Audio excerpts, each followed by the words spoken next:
बघा आपण बघत आहोत सराव संच 4.3 ज्याच्यामध्ये पुढील तक्ता योग्य ते संख्या लिहून पूर्ण करा असा आपल्याला प्रश्न या ठिकाणी दिलेला आहे। आणि आपल्याला हा तक्ता तुम्हाला शब्दात किंवा संख्या जे असतील तुमच्या त्यामध्ये ते तुम्हाला पूर्ण करायचा आहे। आता इथं आपल्याला पहिल्यांदा दिले बघा दर्शनीय किंमत दिली आहे, मूल्याचा प्रकार दिला आहे सममूल्य आणि आपल्याला काढायचा काय बाजार भाव, बरोबर। आता इथं सममूल्य म्हणजे शेअर्स वर जे समान संख्या असतात त्याला आपण सममूल्य असं म्हणतो। मग नंबर 1 चं माहिती घेऊ आपण। आपल्याकडे काय बघा बाजार भाव बरोबर बाजार भाव बरोबर दर्शनीय किंमत, काय दर्शनीय किंमत, बाजार भाव बरोबर काय आपल्याकडं दर्शनीय किंमत। याचा बाजार भाव किंवा दर्शनीय किंमत किती रुपये दिलेली आहे आपल्याला 100 रुपये, बरोबर। किती रुपये दिलेले आहे ते 100 रुपये। आपल्याला इथंच दर्शनीय किंमत दिलेली आहे। मूल्याचा प्रकार पण तुम्हाला दिलाय, जे मूल्य काय आहे ते कसं येणार आहे कुठं येणार आहे।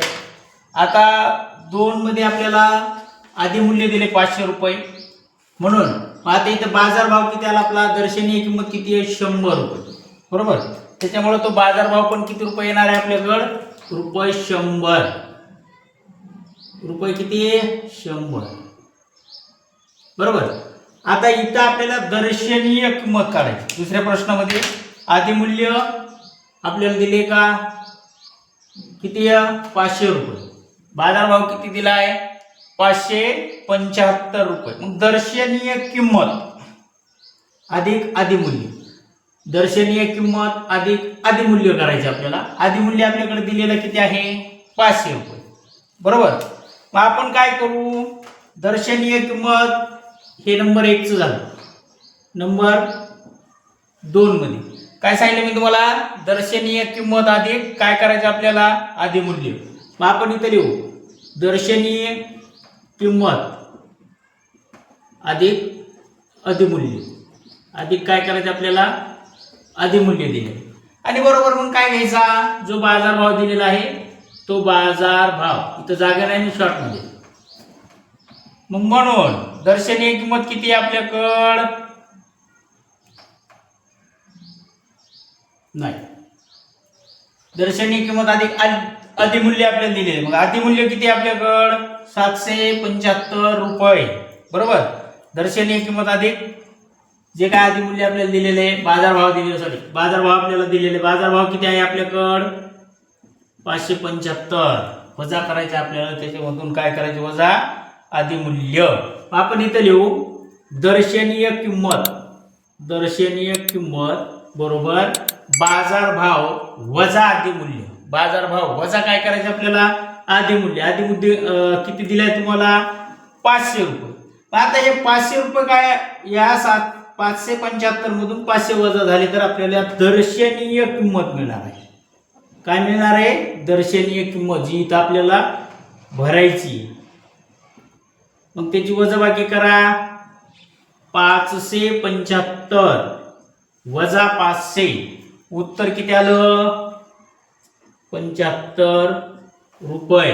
आपल्याला इथं लिहायचे किती त्याचं अधिमूल्य किती आलं, सॉरी दर्शनीय किंमत किती आली 75 रुपये, 75 रुपये। आता आपल्याला इथला प्रकार काय येईल, इथं 10 रुपये दिलेत, इथं 5 रुपये दिलेत, प्रकार कोणता येईल त्याचा बघा। हे झालं का बरोबर झालं बघा। बघा इथं बाजार भावापेक्षा ही दर्शनीय किंमत मोठी असते, बरोबर। बाजार भावापेक्षा दर्शनीय किंमत कशी असते छोटी असते। आपल्याला काय करायचं या ठिकाणी दर्शनीय किंमत दिलेली आहे, बाजार भाव दिलेला आहे, बरोबर। त्याचा काढायचा आपल्याला मूल्याचा प्रकार। इथं काय करायचं तिसऱ्यामध्ये मूल्याचा प्रकार काढायचा। दर्शनीय किंमत किती आहे तुमची 10 रुपये वजा बाजार भाव किती आला तुमचा 5 रुपये। राहिले किती तुमचे ₹5. याची वजाबाकी केली आपण, इथं आलं. पण मूल्याचा प्रकार कोणता झाला? तो कोणतं मूल्य आलं? अवमूल्य. कोणतं मूल्य? अवमूल्य. सारखेच आहेत म्हणून. मग आता आपल्याला इथं द्यायचंय अवमूल्य.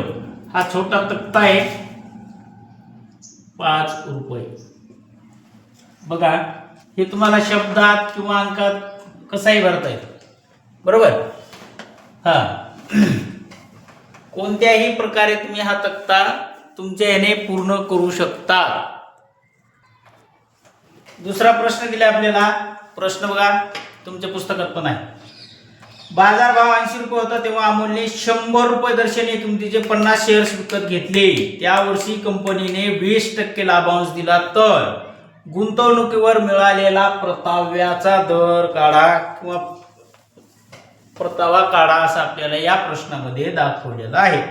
आता आपण बघू बाजारभाव किती रुपये होता. बघा, सुरुवातीला दिले बाजारभाव किती होता? ₹80. मग इथं लिहू आपण बाजारभाव, शॉर्टकट लिहितो मी. बाजारभाव किती होता? ₹80. दर्शनीय किंमत काय होती त्या शेअर्सची? ₹100. दर्शनीय किंमत काय होती त्या शेअर्सची? ₹100. शेअर्सची संख्या किती होती? शेअर्सची संख्या होती अमोलच्या 50 शेअर्स विकत घेतले होते. आणि लाभांशाचा दर त्याचा काय होता? लाभांशाचा दर होता त्याचा 20%. काय दर होता रे? 20% दर होता त्याचा लाभ घेण्याचा. जो काय लाभांश होता त्या लाभाचा दर किती टक्का होता? 20%. मग आता एकूण गुंतवणूक किती केली त्याने आपण बघू. एकूण गुंतवणूक बरोबर.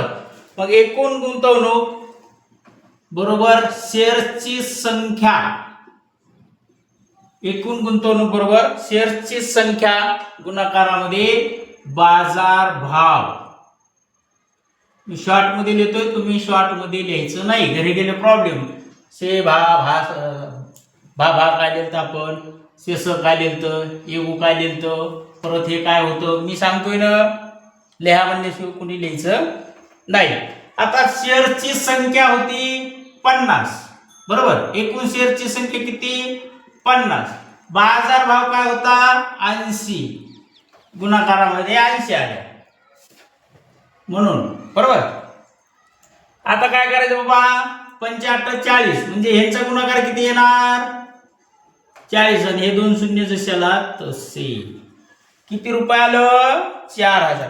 आता प्रत्येक शेअर वरील त्याचा जो लाभांश आहे तो दर्शनीय किमतीच्या 20% आहे. काय करायचं आपल्याला? दर्शनीय किमतीच्या किती टक्का आहे? 20%. प्रत्येक शेअर्स वरील अमूलचा जो लाभांश आहे तो किती टक्का आहे? 20%. कशाच्या 20%? दर्शनीय किमतीच्या. आपण इथे लिहू प्रत्येक शेअर वरील लाभांश. काय करायचं आपल्याला? प्रत्येक शेअर्स ज्याचा आहे त्याचा लाभांश बरोबर दर्शनीय किमतीच्या टक्का काढला आपण. हा किती टक्का होता?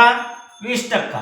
मग इथे लिहू आपण दर्शनीय किमतीच्या, शॉर्ट लिहितो, 20% लाभांश त्यांना जो अमोल आहे त्या अमोलला भेटलेला आहे. मग काय करायचं आपल्याला? समजा 100 गुणाकारामध्ये 20 छेदामध्ये 100% दिला, आपल्याला टक्का काढायचा आहे. आता 100 शेअर्स 50 शेअर्स बरोबर. 50 शेअर्स अमोलने एकूण लाभांश घेतला, त्या 50 शेअर्सचा लाभांश बघा. आता शेअर्सचा लाभांश जो काय अमोलला होणार आहे, अमोलला जो लाभ होणार आहे त्याचा लाभांश म्हणजे ही शेअर्स किती होते त्याचे? 50. लाभांश काय टक्के नव्हता? 20% तुम्हाला दिलेला आहे बरोबर. आता या दोघांची जर बेरीज गुणाकार केला तर किती व्हायला आहे? 5 2 2 किती? 10. किती रुपये? 1000 बरोबर. किती रुपये? 1000 रुपये. आपल्या इथं 4000 रुपये आलता. आपण 80 ने 5 ला गुणलो, 50 ला गुणलो. इथं काय करायचे? 50 न 20 ला गुणायचे. 50 2 100 असं. आता आपल्याला काय करायचंय म्हणून आपल्याला काय काढायचं आता परताव्याचा दर. कोणाचा दर? परताव्याचा दर. काय सूत्र दिलं तर मी हा हा हा एकूण लाभांश छेद एकूण गुंतवणूक गुणिले 100. छान. परताव्याचा दर बरोबर एकूण लाभांश. एकूण काय आहे त्याचा? लाभांश छेदामध्ये काय आहे? एकूण गुंतवणूक. आपण इथे लिहू एकूण गुंतवणूक पहिले गुंतवणूक गुणाकारामध्ये किती? 100. बघा आता हे 4000 परताव्याचा दर काढायचा. आपल्याला माहिती आहे का परताव्याचा दर किती आहे? नाही माहिती. आपल्याला एकूण लाभांश छेद एकूण गुंतवणूक. त्याने एकूण लाभांश किती आलता त्याला? 1000. हे आपण इथं लाभांश लिहिलो. लक्ष द्या. एकूण लाभांश किती आलता त्याला ते बघायचं. बरं ठीक आहे. हा गेल्यावर इतकं पटकन 1 2 3 झालं की लिहायचं नाही का? बरोबर. परताव्याचा दर किती होता माहित नाही. एकूण लाभांश किती झाला त्याला? 1000 रुपये. बरोबर. छेद एकूण गुंतवणूक किती केली ती आपण काढलं होतं 4000. एकूण गुंतवणूक किती होती त्याची? 4000. गुणाकारामध्ये किती? 100. एक मिनिट हा इथे लिहितो 1000 छेद 4000 गुणाकारामध्ये 100. आता काय करायचं बघा इथले 2 शून्य कटले तरी भाग दोन्हीकडेही जातो तुम्हाला माहित आहे. आता वर 1000 आहेत वरचं काय नाही खाली किती आहे 4000 म्हणजे राहणार किती 4. आता दोनही संख्यानं एका संख्येला भाग जाईल अशी संख्या आपल्याला शोधायची. आता त्याच्या परताव्याचा गुंतवणुकीवर मिळालेला परताव्याचा दर तुम्हाला विचारलेला आहे आणि तो दर येईल माझा 25%. भागाकार करा गुणाकार करा बघा फास्ट. बरोबर आलं. आता इथं लिहायचे आपल्याला गुंतवणुकीवरील